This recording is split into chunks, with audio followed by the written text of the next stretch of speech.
కొందరికి పెంపుడు జంతువులంటే ప్రాణం. తమకేమైనా భరిస్తారు కానీ తమ పెంపుడు జంతువులకు ఏమైనా అయితే అస్సలు తట్టుకోలేరు. వాటిని కాపాడుకోవడానికి ఎంత దూరమైనా వెళ్తారు. తాజాగా హైదరాబాద్కు చెందిన ఓ డాక్టర్ తన కుక్కను కాపాడుకోవడానికి ఏకంగా తెలంగాణ హైకోర్టును ఆశ్రయించాడు. తన పెంపుడు కుక్కను జీహెచ్ఎంసీ పోలీసులు తీసుకెళ్లకుండా స్టే ఇవ్వాలంటూ పిటిషన్ దాఖలు చేశాడు.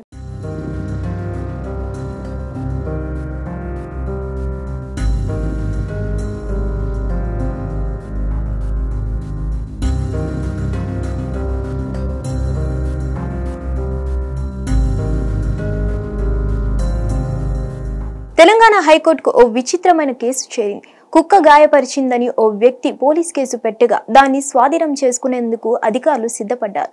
దీంతో అధికారులు తన కుక్కను తీసుకెళ్లకుండా స్టే ఇవ్వాలని హైదరాబాద్కు చెందిన ఓ డాక్టర్ న్యాయస్థానంలో పిటిషన్ దాఖలు చేశారు.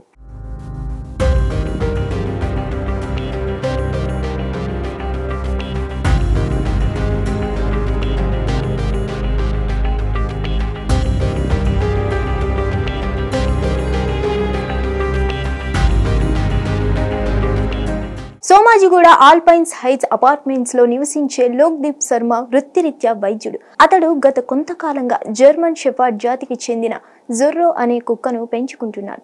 అయితే ఆ కుక్క తనను గాయపరిచిందంటూ అపార్ట్మెంట్ లో నివాసం ఉంటున్న ఓ వ్యక్తి పోలీసులకు ఫిర్యాదు చేశాడు. బాధితుడు ఫిర్యాదు మేరకు పోలీసులు కేసు నమోదు చేశారు. జీహెచ్ఎంసీ వెటర్నరీ అధికారుల సాయంతో పోలీసులు ఆ కుక్కను స్వాధీనం చేసుకునేందుకు ప్రయత్నించారు. అయితే వారి చర్యను అడ్డుకున్న లోక్దీప్ తెలంగాణ హైకోర్టులో పిటిషన్ దాఖలు చేశారు. తన కుక్క చాలా మంచిదని, దాన్ని తీసుకెళ్లకుండా స్టే ఇవ్వాలని పిటిషన్ లో పేర్కొన్నారు.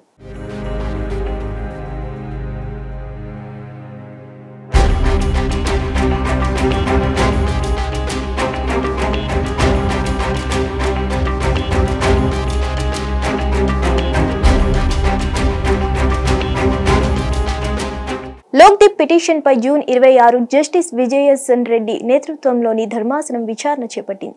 పిటిషనర్ తరపు న్యాయవాది వాదనలు వినిపిస్తూ వ్యక్తి ఫిర్యాదు మేరకు పోలీసులు ఐపీసీ సెక్షన్ 289 కింద కేసు పెట్టారన్నారు.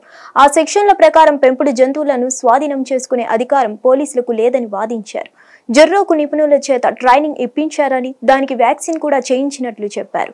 వాదనలు విన్న న్యాయస్థానం జొర్రోను తీసుకెళ్లకుండా స్టే ఇచ్చింది. హిట్ టీవీ యాప్ ని డౌన్లోడ్ చేసుకోండి. ఇందులో short news, live news, entertainment movies అన్ని అవైలబుల్ గా ఉన్నాయి. Please download Hit TV app. Hit TV app hit TV app ని ఫ్రీగా డౌన్లోడ్ చేసుకోండి.